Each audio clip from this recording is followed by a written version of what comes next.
October 23, 1942. The North African night held its breath as thousands of men waited in silence, their faces ghostly in the starlight, their bodies pressed against the ancient sands that had witnessed empires rise and fall since time immemorial. The air carried a peculiar stillness, as if the desert itself sensed the coming storm. At precisely 9:40 p.m., the horizon erupted in fire. Over 1,000 artillery pieces opened their throats simultaneously, transforming the peaceful darkness into hell itself. The barrage illuminated the landscape in strobing flashes, revealing a desolate world where men had come to kill and die for causes that seemed increasingly distant from the reality of their suffering. The Second Battle of El Alamein had begun, and with it, the beginning of the end for the once invincible Desert Fox, Field Marshal Erwin Rommel and his Panzer Army Africa. The sound was unlike anything most had ever experienced, a physical force that compressed lungs and rattled teeth, a demon's symphony that would continue unabated for 4 hours, raining high explosives onto the elaborate defensive positions that Rommel had constructed across a 40-mile front. Men huddled in their foxholes, some praying, others cursing, all of them understanding that they were witnessing a pivotal moment in history, though none could fully grasp the significance that future generations would ascribe to these days in the desert. The very air seemed to vibrate with tension and the acrid smell of cordite, while the earth beneath them trembled as if awakening from ancient slumber, disturbed by the feverish activities of these ephemeral human visitors and their machines of destruction. The Western Desert Campaign had raged across North Africa for more than 2 years by this point, a desperate struggle for control of a harsh landscape that seemed to resist human ambition at every turn. The Mediterranean shimmered to the north, tantalizingly close yet impossibly distant for the parched men who dreamed of its cool waters. To the south stretched the Qattara Depression, a vast salt marsh of quicksand and blistering salt flats, impassable to vehicles and creating a natural bottleneck at El Alamein. It was here that the British had finally halted Rommel's seemingly unstoppable advance toward Alexandria, the Suez Canal, and the Middle Eastern oil fields in July 1942. The first clash at El Alamein had ended in stalemate, but this time would be different. Lieutenant General Bernard Montgomery, newly appointed commander of the 8th Army, had spent months preparing for this moment, meticulously building up overwhelming superiority in men, tanks, artillery, and aircraft. The glow of battle reflected in his determined eyes as he studied maps in his command post, knowing that the fate of the entire war effort might hinge on what happened in the coming days. The desert had already claimed so much. Men, machines, dreams, and illusions. Its sands had drunk deeply of blood, oil, sweat, and tears, yet remained eternally thirsty for more. The golden grains shifted constantly, burying the dead, covering tracks, erasing evidence that men had ever passed this way. Only the war remained, a hungry beast that stalked the dunes and ridges, demanding ever more sacrifice to feed its insatiable appetite. For the men on both sides, the reality of desert warfare had long since stripped away any romantic notions of combat. The merciless sun had burned their skin to leather, while sand infiltrated everything, their food, their weapons, their very lungs. Water was more precious than gold, rationed with desperate care, every drop savored. Vehicles broke down in the extreme conditions, their engines choked by fine dust that seemed to exist in infinite supply. At night, the temperature plummeted, forcing men to huddle together for warmth. Enemies united in their shared misery, even as they plotted each other's destruction. The desert light had a quality unlike anywhere else on earth, so pure and clear that it seemed to strip away pretense, revealing the true nature of all it touched. In the harsh morning light, a man could not hide his fear or his courage. Both were equally exposed by the sun's penetrating rays. The horizon shimmered with heat mirages that distorted perception, making distance calculations treacherous for artillery spotters and tank gunners alike. Men learned to distrust their eyes in this strange environment, where a distant tank might actually be a nearby jeep, or where an oasis might materialize, only to evaporate upon approach. Some veterans claimed that the desert itself was a combatant, neutral perhaps, but actively participating in the conflict, sometimes aiding one side, sometimes the other, but always exacting its own terrible price from both. For the British soldiers advancing through the minefields that night, each step might be their last. The Germans and Italians had laid over 500,000 mines in what they grimly called the Devil's Gardens, dense belts that stretched for miles, interwoven with barbed wire and covered by anti-tank guns and machine gun nests. The sappers moved forward in the wake of the artillery barrage, their trembling hands feeling for the deadly metal beneath the sand, marking cleared paths with white tape that glowed faintly in the moonlight. Every so often, a scream or a muffled explosion indicated another man had made a fatal mistake. The desert consumed their blood without comment, having witnessed countless armies pass this way before. The sappers developed an almost mystical connection with their deadly quarry, some claiming they could smell the mines, others that they could sense their presence through subtle differences in the texture of the sand. Their faces were masks of concentration, sweat cutting clean lines through the dust caked on their skin.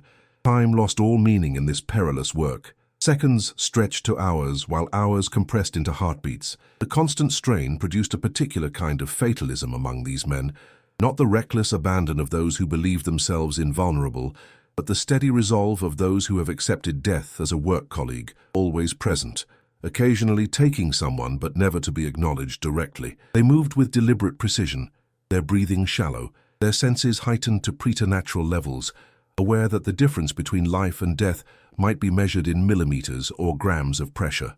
The men of XXX Corps advanced slowly through the minefields, their faces tense with concentration, their uniforms already stiff with dried sweat. Operation Lightfoot was the appropriate name for this phase, as they needed to step lightly indeed. The first night's objective was to punch 2 corridors through Rommel's defenses, creating pathways for the armor of X Corps to exploit at dawn. Infantry battalions from Scotland, England, Australia, New Zealand, South Africa and India moved forward shoulder to shoulder, a commonwealth of fear and courage. Many of these men had been fighting in this wasteland for years, watching friends die of wounds, disease, and the desert itself. They had suffered defeats at Rommel's hands before, but something was different now. There was a quiet confidence that had been missing in previous encounters, a sense that the tide had finally turned. Behind them came the mine-clearing flail tanks, fearsome modified Shermans with rotating drums of chains that beat the ground ahead of them, detonating mines in showers of sand and shrapnel. The battlefield was a canvas painted in fire and shadow, punctuated by tracer rounds that drew glowing lines through the darkness. German flares hissed overhead, bathing the landscape in an unnatural white light that made the advancing soldiers freeze like startled animals, knowing that to move was to die under the hail of machine gun fire that inevitably followed. The smell of fear was palpable, not just the acrid stench of unwashed bodies and stale sweat, but the distinctive odor that men emit when their mortality is no longer an abstract concept, but an immediate possibility. It mingled with the burnt cordite, diesel fumes, and the peculiar metallic scent of hot brass casings to create an olfactory landscape as alien as the physical one surrounding them. The dawn brought little relief from the tension of the night. The rising sun painted the desert in shades of amber and gold, revealing a transformed landscape, scarred by shell craters and littered with debris. The clear morning light, so beautiful in its purity, served only to illuminate more clearly the human devastation below. British and Commonwealth troops had secured their initial objectives, but at heavy cost.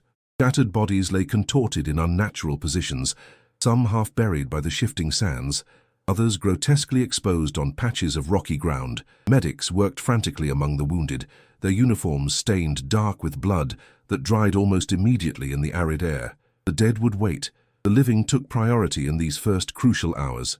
Tank commanders scanned the horizon through binoculars, searching for signs of the expected German counterattack, their faces grim beneath the rim of their helmets. The desert stretched before them, vast and seemingly empty, yet they knew it concealed hundreds of guns and thousands of men waiting for the right moment to strike. The silence was almost more unnerving than the previous night's cacophony, a tense, expectant hush broken only by the occasional crack of a sniper's rifle or the distant rumble of engines as supply vehicles attempted to navigate the narrow, cleared paths through the minefields. Veterans recognized this silence for what it was, not peace, but the indrawn breath before the next assault.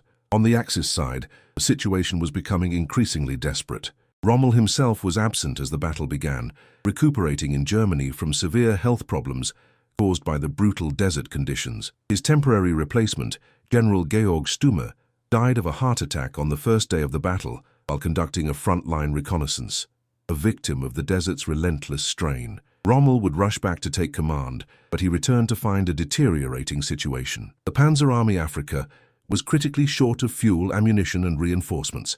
The Mediterranean supply route was under constant attack from Allied air power based in Malta, and for every ton of supplies that reached the front, 3 tons were sunk to the seabed. German and Italian soldiers huddled in their bunkers as the Allied shells rained down, their faces gaunt from months of inadequate rations, their equipment failing in the harsh conditions. The once proud Afrika Korps tanks, the fearsome Panzer IIIs and IVs that had dominated the desert battlefield for so long, were reduced to immobile pillboxes, unable to maneuver for lack of fuel. Still, they fought with the tenacity of cornered wolves, knowing that retreat across the vast Libyan desert would be a death march. The Italian infantry, often maligned by history, displayed surprising resilience in these desperate circumstances. Though lacking the equipment, and sometimes the training of their German allies, they compensated with a fatalistic courage born of necessity. Many had been in North Africa for years, developing an almost symbiotic relationship with the desert environment. They had learned to conserve water, to find shade where none seemed to exist, to predict sandstorms from subtle changes in air pressure and wind direction.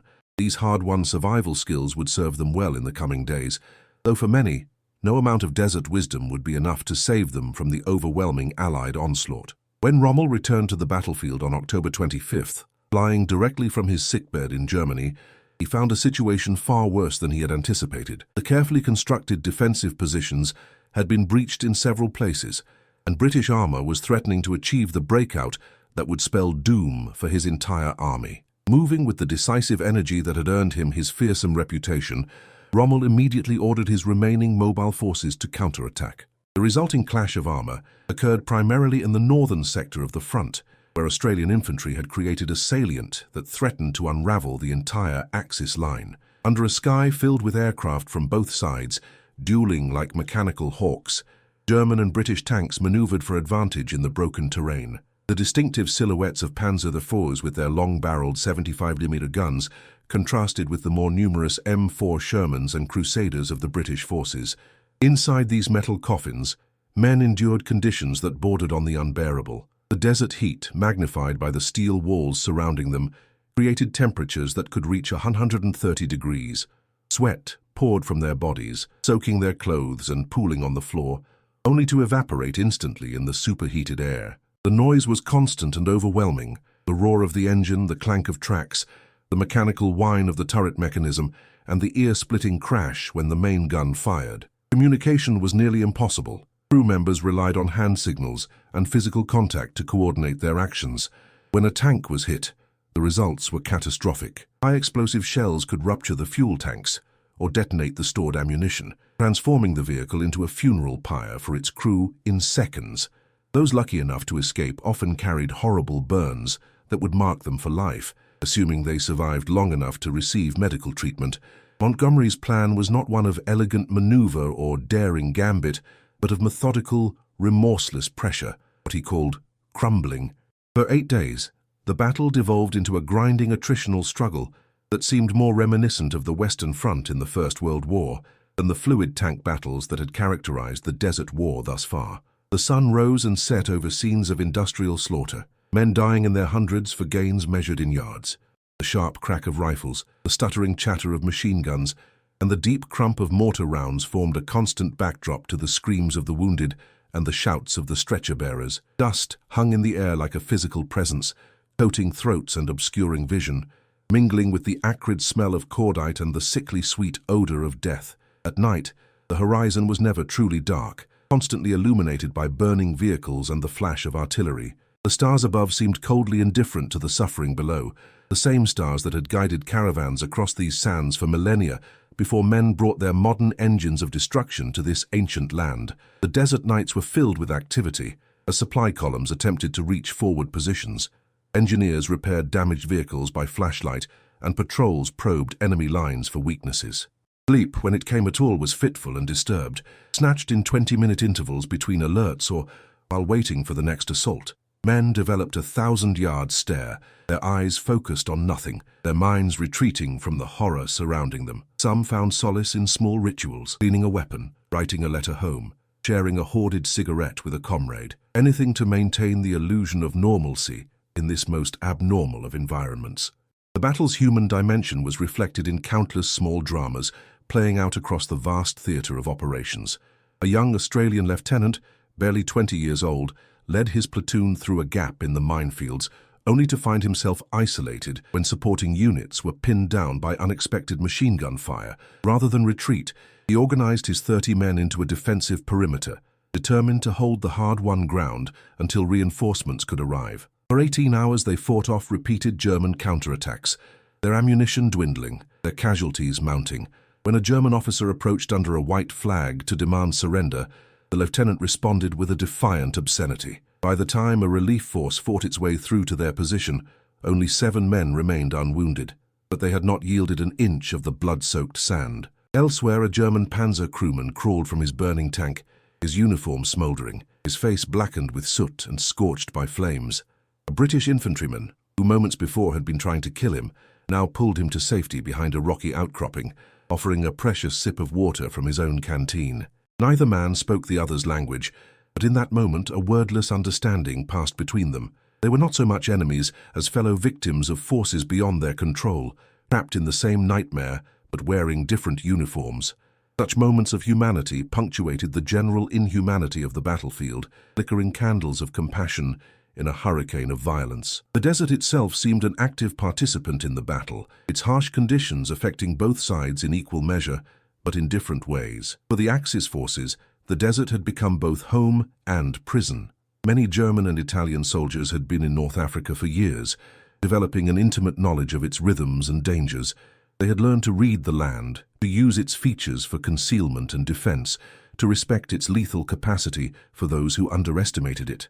Their defensive positions were masterpieces of adaptation to the environment, bunkers half buried in the sand, camouflaged to blend perfectly with the surrounding terrain, interconnected by trenches that offered protection from both enemy fire and the merciless sun. However, this very integration with the landscape had become a trap, as Allied superiority in men and material made static defense increasingly untenable. Without the mobility that had characterized their earlier victories, Rommel's forces found themselves unable to exploit their desert knowledge, pinned in place like insects on a collector's board. For the British and Commonwealth troops, the desert remained an alien environment, hostile and unforgiving, but they had brought with them the industrial might to overcome its challenges. Their supply lines stretched back to Alexandria and beyond, bringing forward not just ammunition and fuel, but ice, fresh water, and even occasionally fresh food.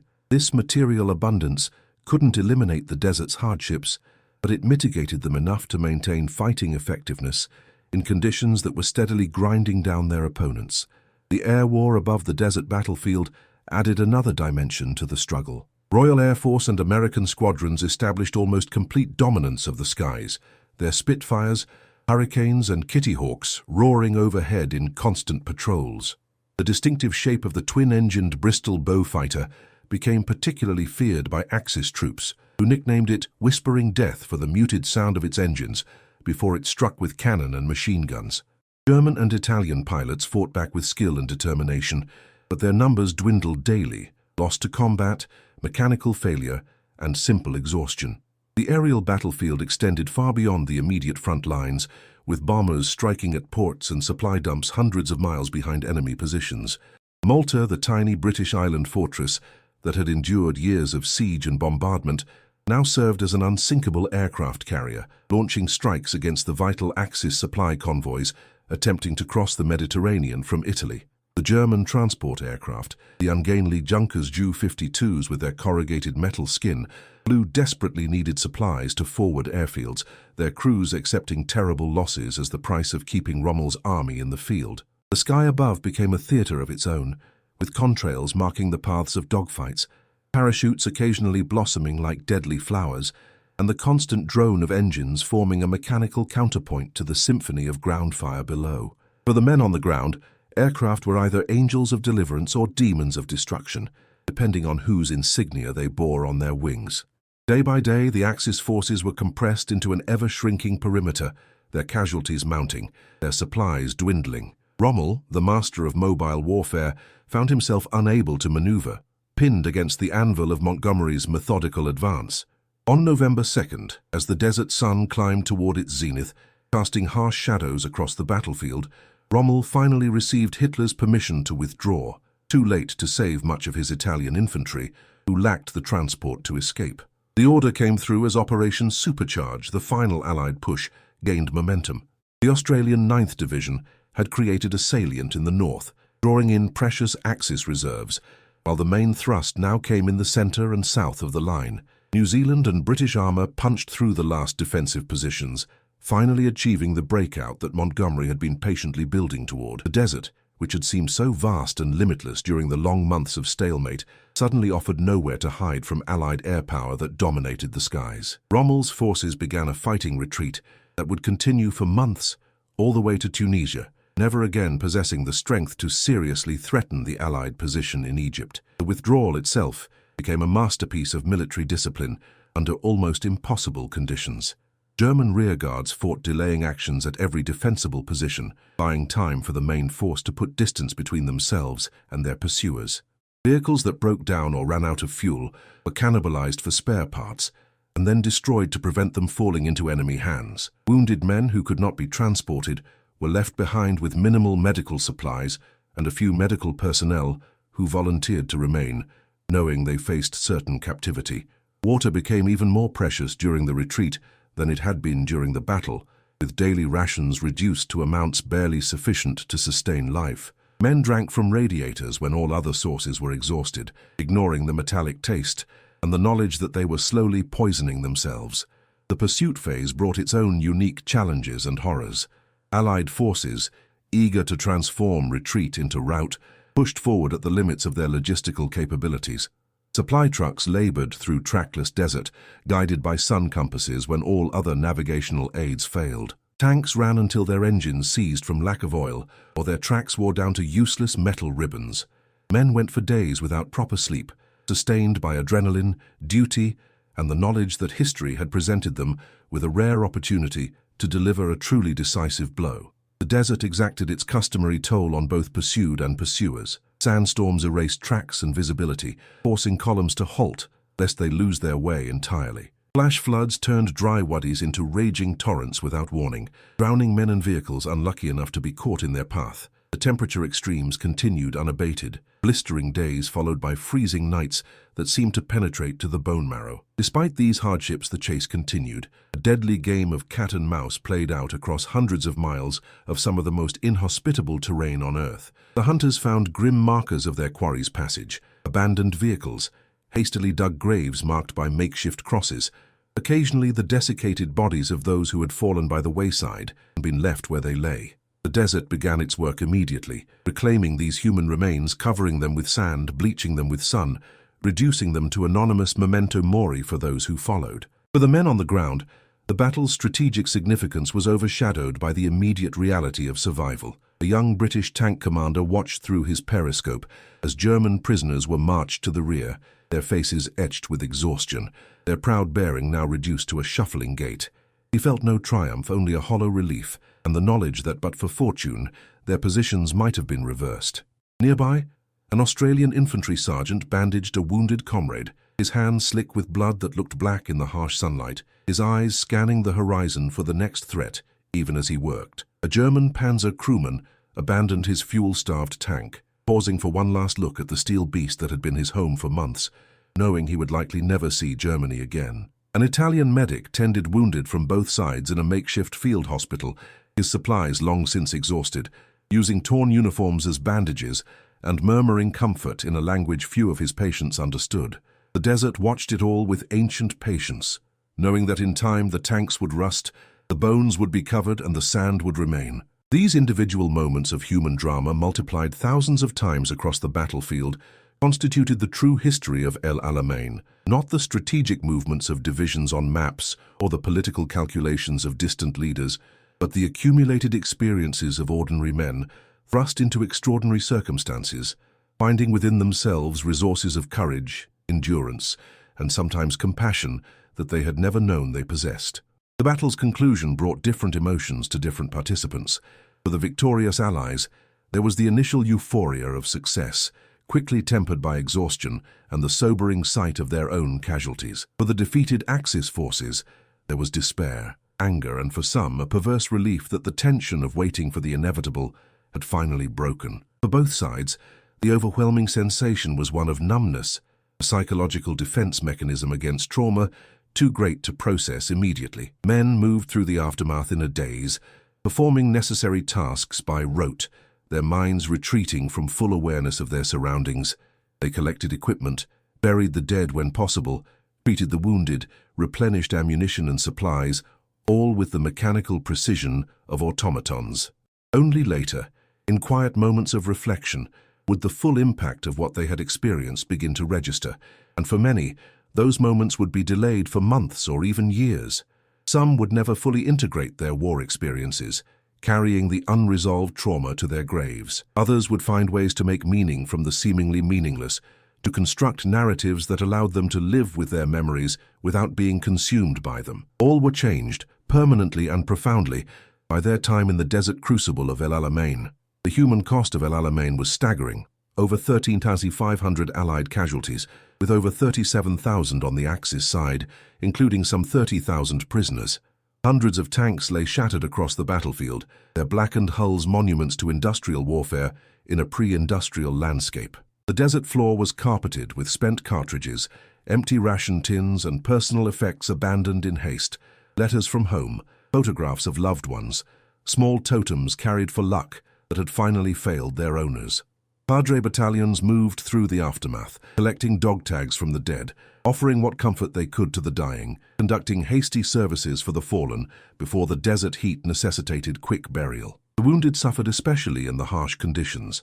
Flies swarming to open wounds, infection setting in with frightening speed. Hospital ships waited at Alexandria, their white hulls and red crosses offering the promise of salvation for those lucky enough to survive the journey back. For many, the desert would be their final resting place, their graves marked by simple wooden crosses or stars of David that would soon be weathered by sand and wind until they became part of the landscape itself. The battle's aftermath also revealed the environmental cost of modern warfare. The delicate desert ecosystem had been ravaged by the passage of thousands of vehicles, the detonation of countless explosives, and the generation of mountains of human waste and debris. Areas that had supported sparse but persistent vegetation were now completely denuded, the soil compacted or contaminated with oil and chemicals.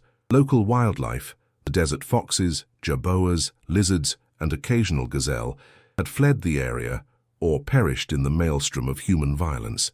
Even the air itself seemed changed, perpetually hazed with dust and tainted with the chemical residue of explosives. In this respect, El Alamein foreshadowed the growing environmental impact of warfare in the modern era, a legacy that would remain long after the political and military consequences had been absorbed into history. The significance of El Alamein extended far beyond the immediate tactical situation. In London, Prime Minister Winston Churchill, who had endured years of defeats and setbacks, finally had a clear-cut victory to announce to a weary nation. Church bells rang across Britain for the first time since the war began, heralding not just a battlefield triumph, but a psychological turning point. "Before Alamein, we never had a victory," Churchill would later write. "After Alamein, we never had a defeat." This was hyperbole, of course. The war would continue for years with its share of reverses, but it captured the emotional truth of the moment. El Alamein coincided with the Soviet counter-offensive at Stalingrad and the American landings in Morocco and Algeria under Operation Torch, creating a sense that the tide had finally turned against the Axis powers. For the men who fought there, however, such grand strategic considerations were abstract compared to the immediacy of their experience, the taste of sand in their mouths, the weight of their equipment on aching shoulders, the letters they wrote to loved ones by flashlight, knowing each might be their last. The battle also represented a vindication of Montgomery's leadership style and strategic approach. When appointed to command the Eighth Army, he had found a force demoralized by repeated defeats and lacking confidence in its abilities and leadership. His first task had been psychological rather than tactical, to convince his men that they could win, that they had the training, equipment, and leadership necessary to defeat an enemy that had acquired an almost mythical reputation for invincibility. Montgomery's meticulous planning, his insistence on overwhelming material superiority before attacking, and his careful husbanding of resources had been criticized as overly cautious by some contemporaries and later historians. Yet, for the men under his command, these same characteristics represented a welcome change from previous leaders who had seemed all too willing to expend their lives in poorly conceived offensives or chaotic retreats. The victory at El Alamein established Montgomery as a commander who might not win elegantly or quickly, but who would win surely and with the minimum necessary cost in British and Commonwealth lives. The desert itself seemed to absorb the battle's violence, unchanged in its essential nature, despite the catastrophic human drama that had played out across its surface. The ancient land had seen pharaohs and Caesars, Alexander and Napoleon. It had witnessed the rise and fall of civilizations long before these modern armies clashed on its sands. The light remained the same, that peculiar Mediterranean clarity that made distant objects seem close and cast shadows of perfect definition. The wind still sculpted the dunes, sometimes gently, sometimes in howling sandstorms that scoured exposed skin and jammed weapons. The night still brought cold that penetrated to the bone, the stars wheeling overhead with cosmic indifference to the tiny figures huddled below. Perhaps the desert's most profound lesson was one of perspective, that even this monumental clash of arms was but a moment in time, destined to be smoothed away like footprints after a sandstorm, remembered only in books and in the fading memories of those who survived. There was something both humbling and strangely comforting in this realization, that the earth would continue regardless of human conflict, that the drama which seemed all-consuming to its participants was merely a brief disturbance in the desert's timeless existence. Some men, especially those who had spent years in this environment, developed an almost mystical connection with the desert, coming to see it not as an enemy to be conquered, but as a teacher whose harsh lessons carried profound wisdom.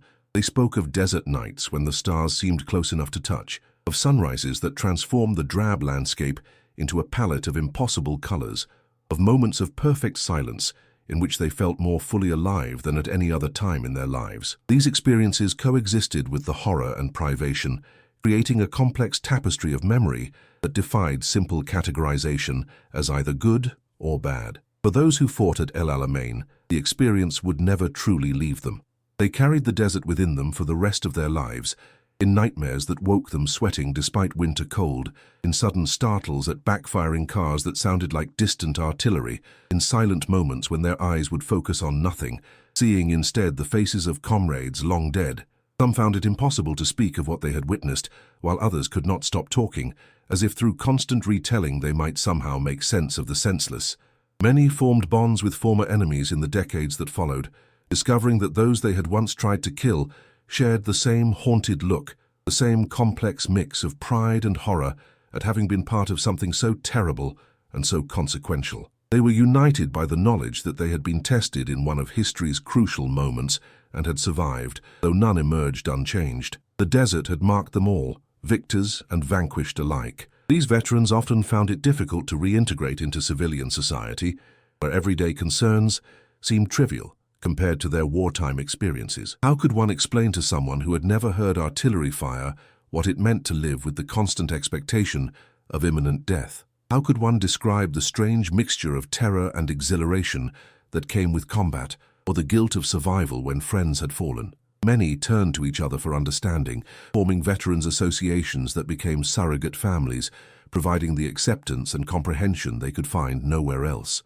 Others isolated themselves, building walls between their war experiences and their post-war lives, compartmentalizing their memories to maintain functional existences. Some found solace in alcohol or other substances, self-medicating against psychological wounds that medicine of the time had few tools to address.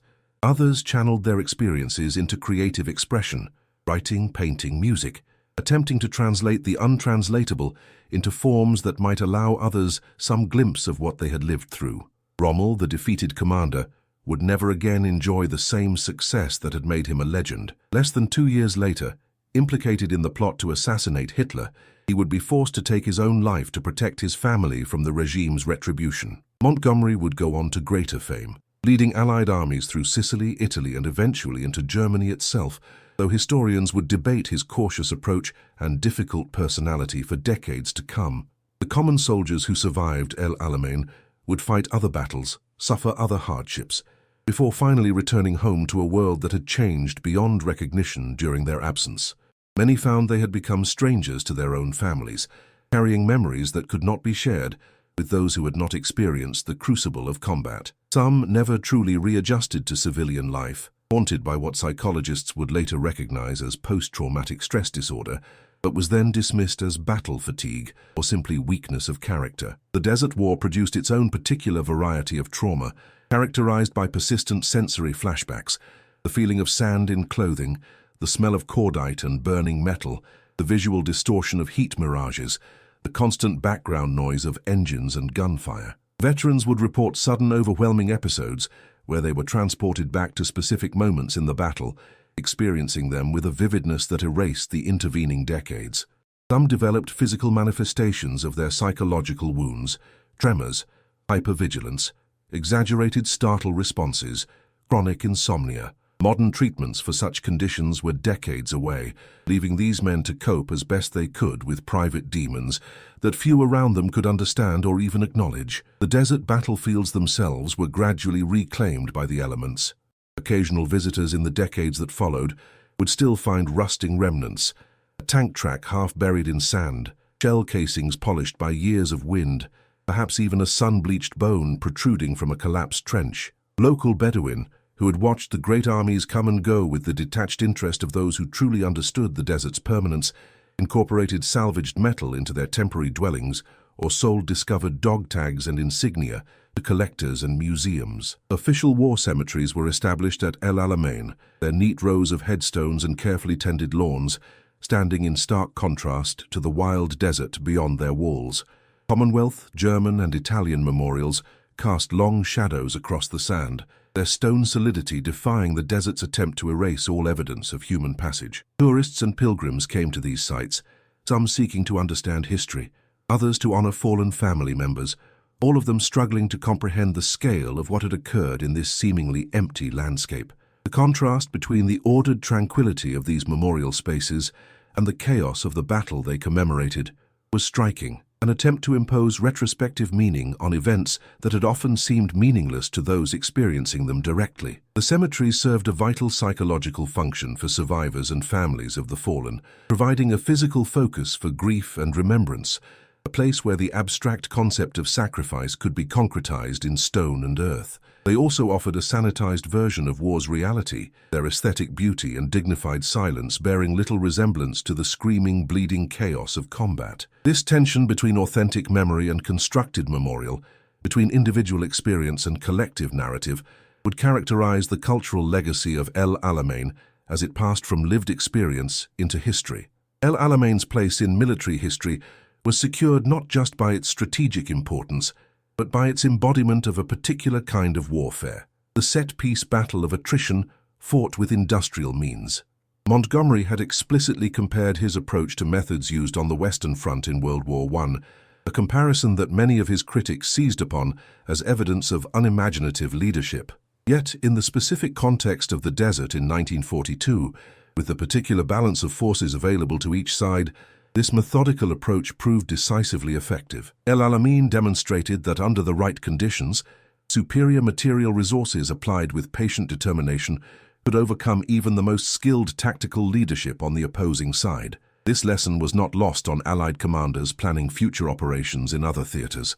The battle also showcased the growing integration of combined arms, infantry, armor, artillery, and air power working in coordination to achieve objectives that none could accomplish alone. While this integration was far from perfect at El Alamein, it represented a significant advance from earlier desert battles where coordination between different arms had often broken down with catastrophic results. The experience gained in the Western Desert would inform Allied operations in Europe, as veterans of the Desert War applied lessons learned under Rommel's tutelage to the campaigns in Italy, France, and ultimately Germany itself. In this respect, El Alamein served as a testing ground for tactical and operational concepts that would reach maturity in the final campaigns against the Third Reich. The battle's legacy extended beyond military history into the broader cultural understanding of the war. El Alamein became a byword for turning points, for moments when the seemingly inevitable was revealed as merely contingent. It entered the lexicon of British national mythology, alongside Dunkirk, the Battle of Britain, and D-Day, narrative anchors for a particular understanding of the war as a moral struggle in which initial defeats were overcome through courage, perseverance, and eventual moral triumph. This mythologizing process inevitably simplified and sometimes distorted the complex reality of events, elevating some aspects while downplaying or erasing others. The contribution of Commonwealth forces, for instance, was often minimized in popular British accounts that emphasized Montgomery's leadership and British units' performance. The experience of Italian soldiers, who comprised a significant portion of Axis forces, was largely ignored in Western histories, focused on the clash between British and German arms. The civilian population of Egypt and Libya, caught between these massive foreign armies fighting across their ancestral lands, rarely featured in any accounts. These simplifications and omissions reflected not just nationalist bias, but the inherent limitations of historical narrative, the impossibility of capturing every perspective, every experience, every nuance of events involving tens of thousands of individuals across vast geographical spaces. The battle that entered cultural memory was inevitably a selective reconstruction, shaped as much by post-war political and cultural needs as by the complex reality of what had occurred in those fateful days of October and November 1942. What meaning can we draw from such massive sacrifice?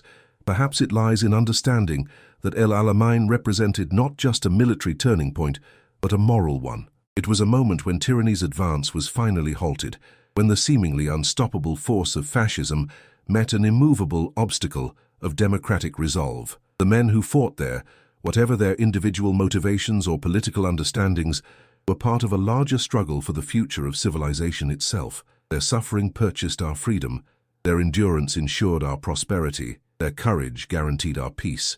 The battle's true legacy lies not in territory gained or lost, not in the careers of generals enhanced or diminished, but in the world that was made possible by their sacrifice, a world that, for all its continuing flaws and injustices, was spared the darker alternative that threatened to engulf it. So as the sun sets once more over the silent sands of El Alamein, casting long shadows across a landscape now peaceful, let us remember what was won here at such terrible cost. Let us honor not just the victors, but all who fought and suffered in that crucible of fire and sand, Allied and Axis alike, for they have become part of a story larger than themselves, a testament to both the tragic waste of war and the indomitable spirit that enables ordinary people to endure the unendurable. And should you ever walk those hallowed sands yourself, pause for a moment in the desert silence, listen for the echoes of battle long faded, and consider what those men purchased with their blood. The freedom we too often take for granted, the peace we too rarely cherish, the democracy we must forever defend. For while the desert may claim all physical traces in time, the meaning of what happened here remains eternal, a light that neither sand nor time can ever fully extinguish.